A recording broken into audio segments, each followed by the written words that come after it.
soaking wet day today. I don't think it's gonna stop by the looks of it anyways. And what's going on today? I guess Amazon's apparently going to start delivering things like medication and all that in certain places. This one says, get medications faster with drone delivery from Amazon Pharmacy. Customers in College Station, Texas can now get their medications delivered in 60 minutes or less via drone. Is Amazon Pharmacy actually a thing? Like physical location wise and so forth? Or is it just online? It says, Amazon Pharmacy customers have a new way to get the medications they need quickly and affordably.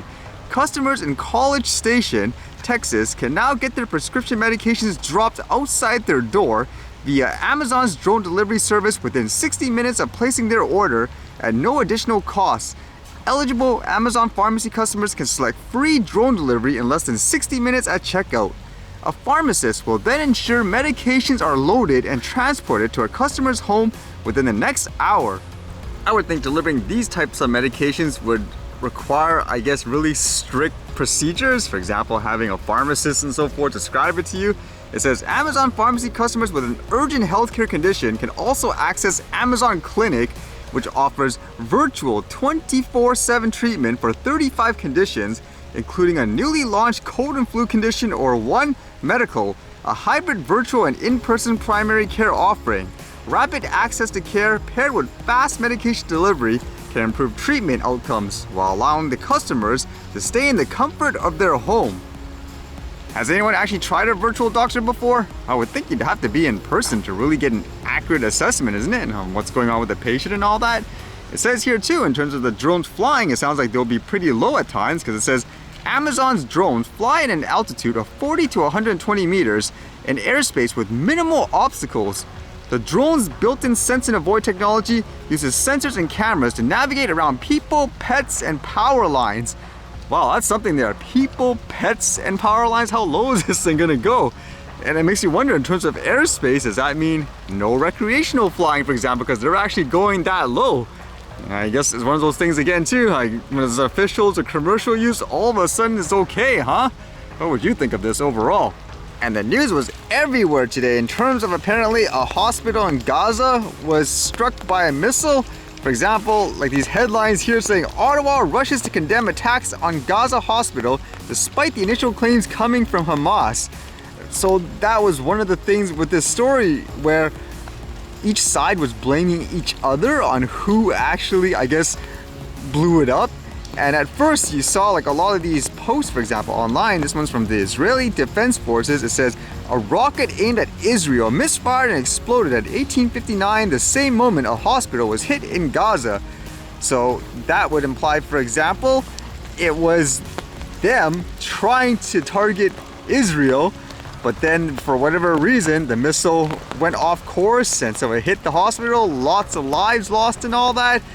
And then as the day went on, more information came out as people went live on ground, I guess during the daytime, to show you, hey, the hospital is still intact, but it looked like in the parking lot, everything was destroyed there as if something went off, like a bomb and so forth. So people were posting videos and pictures of it. So it makes you wonder there, what the heck is going on? This is one of those things, again, during these times, there's so much different information out there. How do you determine, like, okay, which one's accurate and which one's not? Because you could imagine each side basically wants to make each other look bad and all that, huh? And I guess one of the weirdest thing was this one where apparently this guy at first posted this. It says, breaking Israeli Air Force struck a Hamas terrorist base inside a hospital in Gaza. A multiple number of terrorists are dead. It's heartbreaking that Hamas is launching rockets from hospitals, mosques, schools, and using civilians as human shields. So that would kind of imply at first that it was Israel that launched, like, let's just say an attack at a quote hospital. But then the person deleted that and basically says here afterwards, earlier today I shared a report that was published on Reuters about the bombing at the hospital in Gaza, which falsely stated Israel struck the hospital. I mistakenly shared the information in a since deleted post in which I referenced Hamas' routine use of hospitals to store weapons, caches, and other conduct terrorist activities. As the IDF does not bomb hospitals, I assume Israel was targeting one of the Hamas bases in Gaza. It is known that Hamas is using civilians as human shields. It is a war crime and a crime against humanity. This should be the focus.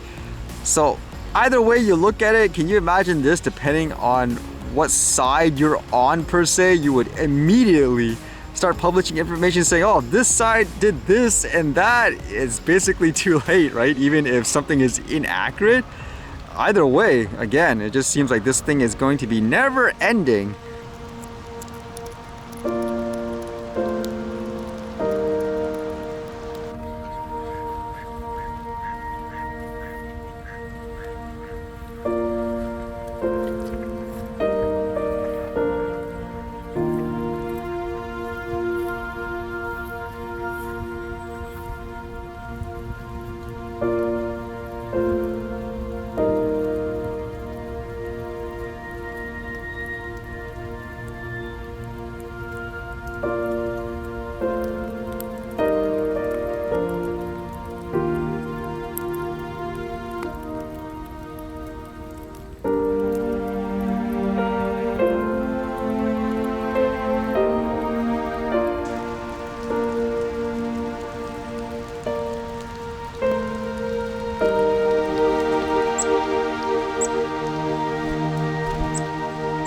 I guess the rain definitely isn't stopping today, huh? Want to test for the archive. I've just been trying to see what's possible and what's not, trying to determine, I guess, the best technical way to do certain things.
Alright, see you guys later.